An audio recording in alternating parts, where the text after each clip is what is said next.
आपका जो भतीजा है इमामुल हक, आप मामू जान या चाचू जान, आपने उसको 12 बंदों के ऊपर लाके खिला दिया पाकिस्तान।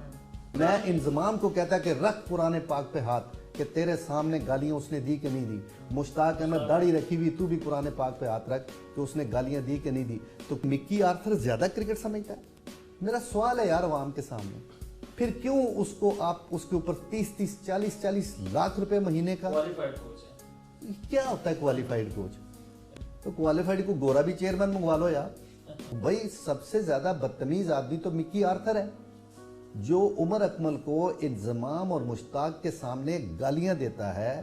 तो इसका मतलब है कि उसने 3 टेस्ट प्लेयरों को एक टाइम पे गालियां दी। टैलेंट, तीनों टैलेंट जो है ये ऐसा जबरदस्त टैलेंट है जिसके साथ आपको इंसाफ करना होगा। देखिए भाई, बदतमीजी जो है वो सरफराज नवाज से लेके और शुएब अख्तर तक बदतमीजी की एक लाइन है, लेकिन वो अक्लमंद लोग थे कि जिन्होंने इनसे काम लिया। तो डिसिप्लिनरी एक्शन उमर अकमल के खिलाफ होना चाहिए या मिक्की आर्थर के खिलाफ होना चाहिए? मैं तो, अगर मेरा नाम उमर अकमल होता, मैं तो FIR दर्ज करवा देता मिक्की आर्थर के खिलाफ। और कि रोजे क़यामत इंजमाम जो है क्या इस बात का जवाब दे सकता है कि जो तूने वादा किया कौम के सामने उसके साथ कि भाई इसमें नहीं, चलो जी ये तो फ्लूक लग गया जी, अभी तो जी और चाहिए। उसके अपने ही वो है ना रूल असूल जो वो बताता है, तो वो तो सारे रूल असूल उसने फुलफिल कर दिए। ये अहमद शहजाद के भी पीछे पड़े हुए हैं, ये सुहेल खान के भी पीछे पड़े हुए हैं, ये उमर अकमल के भी पीछे पड़े हुए हैं। ये टैलेंट, तीनों टैलेंट जो है ये ऐसा जबरदस्त टैलेंट है जिसके साथ आपको इंसाफ करना होगा। तो सर क्रिकेट बोर्ड इकदाम तो कर रहा है, लेकिन मैच फिक्सिंग, स्पॉट फिक्सिंग, इस तरह की चीजें नहीं रुक रही। तो आप क्या कहना चाहिए कि कैसे खत्म हो सकता है? यार देखिए, बात यह है कि ये एक इतनी बुरी चीज़ है, ऐसी लानती चीज़ है जिसके अंदर आप थोड़ी सी भी स्पेस देंगे ना तो ये रुकेगी नहीं। इसके लिए ज़ीरो टॉलरेंस चाहिए, इसके लिए एक ऐसे रूल असूल चाहिए, उस पर कॉम्प्रोमाइज़ नहीं करना चाहिए। और ये चीज़ ख़त्म अभी भी इसलिए नहीं होगी कि आज भी क्रिकेट बोर्ड जिस तरीके के साथ इस पर काम करना चाहिए वो काम इन्होंने नहीं किया। देखिए, हमने माजी के ग्रेट्स जितने थे, अगर हमने माजी में हमने वसीम अकरम को टांग दिया होता, इंजमामुल हक को टांग दिया होता, वकार यूनुस को टांग दिया होता, मुश्ताक अहमद को टांग दिया होता, जितने भी और हैं सबको टांग दिया होता, तो आज ये दिन हमें ना देखने पड़ते। अब ये वो लोग हैं जो कि मैं अपनी तरफ से नहीं कह रहा, पूरी कौम को पता है कि ये तो भाई नेट के ऊपर अवेलेबल है सारी चीज़। और इनके बारे में तो जस्टिस क्यूम साहब ने कहा कि इनको तो करीब भी नहीं आना चाहिए क्रिकेट बोर्ड के, लेकिन यही लोग उनके साथ काम करते हैं। यही लोग फिर जब वो अपनी वो PSL करवाते हैं तो ये टीम के साथ भी घुस जाते हैं। हाँ, मेरी बात समझे ना? तो फिर मुझे सरफराज नवाज बड़ा याद आता है कि सरफराज नवाज कहता है कि देखो जी आपने फिक्स जो है, फिर डी जोन को बुलाते हो पूरी दुनिया से, तो फिर सरफराज नवाज कहता है कि यार देखो भाई आपने तो ये कर दिया, और फिर उसकी बातें कैसे सच होती हैं कि सरफराज नवाज कहता है डी जोन वसीम अकरम आपने लगा तो दिया और आपने देखा नहीं सेकंड जब ये आपने करवाया उसी टीम में से इरफान, शर्जील, ये वही सारे बंदे किधर से निकले? उसी टीम से निकले ना। जब आप कोई इंक्वायरी, कोई कुछ नहीं करना चाहते ये वो, तो ये कहाँ रुकेंगे? फिर डिस्क्रिमिनेशन का लेवल देखे जरा, शर्म आनी चाहिए इंजमामुल हक को कि यानी कि वो आमर जो है वो तो खेल रहा है। अच्छा, अब मैं जब किसी प्लेयर के बारे में बात करता हूँ तो इसका मतलब ये नहीं कि मैं उसके खिलाफ हूँ, नहीं, मैं अथॉरिटी से बात कर रहा होता हूँ कि उस प्लेयर का क्या कसूर है। आमर का तो कोई कसूर नहीं है, उसने तो खेलना, उसको खिलाएंगे। बट ये अथॉरिटी वो आमर को क्यों खिलाती है, सलमान बट को क्यों नहीं खिलाती? ये आसफ ने अभी क्या है अच्छी किए ना, मैं वही कह रहा हूँ, आसफ को क्यों नहीं मतलब लिया? सबसे अच्छी इंग्लिश कंडीशन पे तो आसफ बॉलिंग कर सकता था, लेकिन आपने नहीं लिया। समझ गए? अब क्या है कि ये डिस्क्रिमिनेशन, ना इसका जवाब इंतजाम देता है ना वो देता है। और सेठी साहब जितना ढीठ आदमी कोई नहीं। मैंने मैसेज उनको किया कि देखो बड़ा पाकिस्तान की क्रिकेट के साथ खिलवाड़ ना करो, आप जो पैसे कमा रहे हो क्रिकेट बोर्ड के लिए या जो कुछ भी कर रहे हो ये करो, लेकिन आप अपने सीनियर की बातों को सुने। अच्छा, अब आपका मूड है, अब आपका जो भतीजा है very good cricketer Imamul Haq, उसको मेरे हिसाब से पहले खिलाना चाहिए था, जब उसने रन्स भी किए हुए थे। ये उस वक्त खिलाया नहीं। जब उसको आपका मूड बना तो आप मामू जान या चाचू जान, आपने उसको 12 बंदों के ऊपर लाके खिला दिया पाकिस्तान। अच्छा, अब अगर वो उसने 100 कर दिया है तो भाई जो खेलेगा वही 100 करेगा ना, लेकिन वो 12 बंदों का क्या कसूर है जिसके ऊपर आज जाके आपने उसको प्रायोरिटी दी। तो ये सारे क्वेश्चंस हैं जो कि अखबारात को उनसे पूछने चाहिए, मीडिया को पूछने चाहिए, और उनको वो अगर अल्लाह और अल्लाह के रसूल के गीत गाने वाले हैं, नमाज पढ़ते हैं ये वो, तो उनको खुद यार इंसाफ लड़ना चाहिए सेठी साहब के सामने। क्यों नहीं खेल रहा सलमान?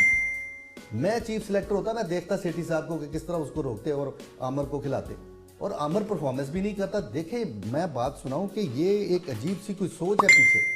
ये अहमद शहजाद के भी पीछे पड़े हुए हैं, ये सुहेल खान के भी पीछे पड़े हुए हैं, ये उमर अकमल के भी पीछे पड़े हुए हैं। ये टैलेंट, तीनों टैलेंट जो है, ये ऐसा ज़बरदस्त टैलेंट है जिसके साथ आपको इंसाफ करना होगा।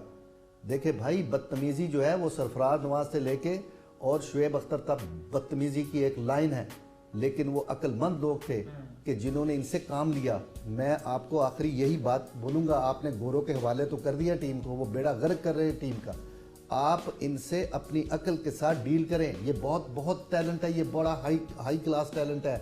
उमर अकमल बहुत हाई क्लास टैलेंट है, सुहेल खान, अहमद शहजाद, ये बहुत बड़ा टैलेंट है। इस पे बड़ा पैसा लगा है, ये बड़ी देर लगी ये टैलेंट यहाँ तक पहुँचने में। इसको ज़ाया मत करें कि जी इस पे कहा जाता है कि एटीट्यूड प्रॉब्लम है। और नहीं, चलो मैं उसके बारे में तो इतनी बात इसलिए नहीं करता हूँ। ये अभी जो थोड़ी बहुत मैंने बात भी की थी पिछले दिनों में, वो इसलिए की कि वो इंतहा से ज़्यादा, मतलब उन्होंने उसके साथ ज़्यादती कर दी कि इधर देखो ना, इंजमाम चीफ सेलेक्टर है, वो उसका फिटनेस ट्रायल करता है, वो उसमें भी उसको पास कर देता है, वो इंग्लैंड भेजता है, वो मिकी आर्थर साहब जो है उसको वापस भेज देते हैं। उनको भी कोई शर्म नहीं है कि चीफ सेलेक्टर ने उसको सिलेक्ट किया है, चीफ सेलेक्टर ने उसको फिट करार दिया है, और वो उसको अनफिट करके भेज देते हैं। और ये खुद कितना, सेठी साहब कितने फिट हैं, ये मिकी आर्थर खुद कितना फिट है। ये कौन सी फिटनेस की बात करते हो भाई? हमने को हॉकी के लिए है कि आप इस तरह किसी के ऊपर लेबल कर दें। वो फिटनेस क्रिकेटर की इतनी होती है जितनी वो क्रिकेट अच्छी खेले। अगर वो बैटिंग करता है, जहाँ से 2 बनते हैं वो 2 रन बना ले, ये बेहतरीन फिटनेस है।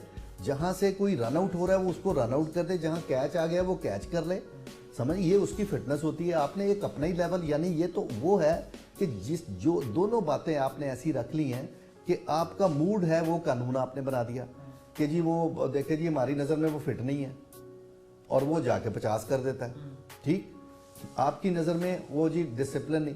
भाई सबसे ज़्यादा बदतमीज़ आदमी तो मिकी आर्थर है, जो उमर अकमल को इंजमाम और मुश्ताक के सामने गालियां देता है। तो इसका मतलब है कि उसने 3 टेस्ट प्लेयरों को एक टाइम पे गालियां दी। तो डिसिप्लिनरी एक्शन उमर अकमल के खिलाफ होना चाहिए या मिकी आर्थर के खिलाफ होना चाहिए? मैं तो, अगर मेरा नाम उमर अकमल होता, मैं तो FIR दर्ज करवा देता मिकी आर्थर के खिलाफ, और मैं इंजमाम को कहता कि रख कुरान पाक पे हाथ, कि तेरे सामने गालियां उसने दी कि नहीं दी। मुश्ताक अहमद दाढ़ी रखी हुई, तू भी कुरान पाक पे हाथ रख कि उसने गालियां दी कि नहीं दी। तो 3 टेस्ट प्लेयरों को अगर मिकी आर्थर गालियां देता तो इसका मतलब है कि उसने नेशन को गालियां दी। मैं इस पे उसके खिलाफ पर्चा करवाता, समझ गया ना। लेकिन बात यह है कि क्योंकि ये वो लोग हैं, सेठी साहब जैसे बंदे बैठे हुए हैं जिन्होंने गोरी चमड़ी, ये इंप्रेस्ड लोग हैं गोरी चमड़ी से। मिकी आर्थर के क्या वैल्यू है? अच्छा, मिकी आर्थर को जरा एक साइड पे रखें। कैसे यार इन्होंने अपनी क्रिकेट जो है गोरों के हवाले कर दी है, वो बेड़ा इसका गर्क करे।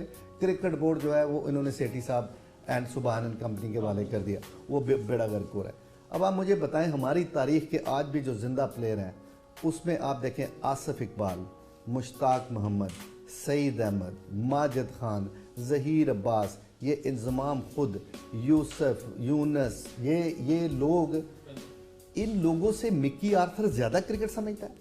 मेरा सवाल है यार आवाम के सामने, फिर क्यों उसको आप उसके ऊपर 30 40 लाख रुपए महीने का, क्वालिफाइड कोच है। क्या होता है क्वालिफाइड कोच? फिर ये सेठी साहब भी कह दे कि ये देखो जी क्वालिफाइड चेयरमैन, तो क्वालिफाइड को गोरा भी चेयरमैन मंगवा लो यार, है वो ज्यादा बेहतर सेठी साहब से काम करेगा कम से कम। लेकिन ये क्वालिफिकेशन, उसकी क्रिकेट की क्वालिफिकेशन, उसकी क्रिकेटिंग स्ट्रेंथ होती है कि वो कितना कंट्री के लिए खेला है, 12 साल खेला, 10 साल खेला, कितनी देर खेला। अगर वो इस काबिल था तो वो इतनी देर अपनी कंट्री को सर्व करता रहा। ये सर्टिफिकेट है उसका, ये सर्टिफिकेट नहीं है कि जी किसी ऑर्गेनाइजेशन, वो ऑर्गेनाइजेशन क्या है जो सर्टिफिकेट उसको इशू कर रही है, उनकी क्या वैल्यू है, वो कौन है? ये तो इन लोगों के जो अनपढ़ लोग हैं, इसीलिए कह रहा हूँ कि जो क्रिकेटर हो अगर चेयरमैन क्रिकेट बोर्ड, तो वो ये सर्टिफिकेट को इतनी अहमियत नहीं देगा, फेंक देगा। लेकिन सेठी साहब को ये सर्टिफिकेट चाहिए टू इम्प्रेस अनएजुकेटेड चेयरमैन, उनके सामने सर्टिफिकेट ही चल सकते हैं।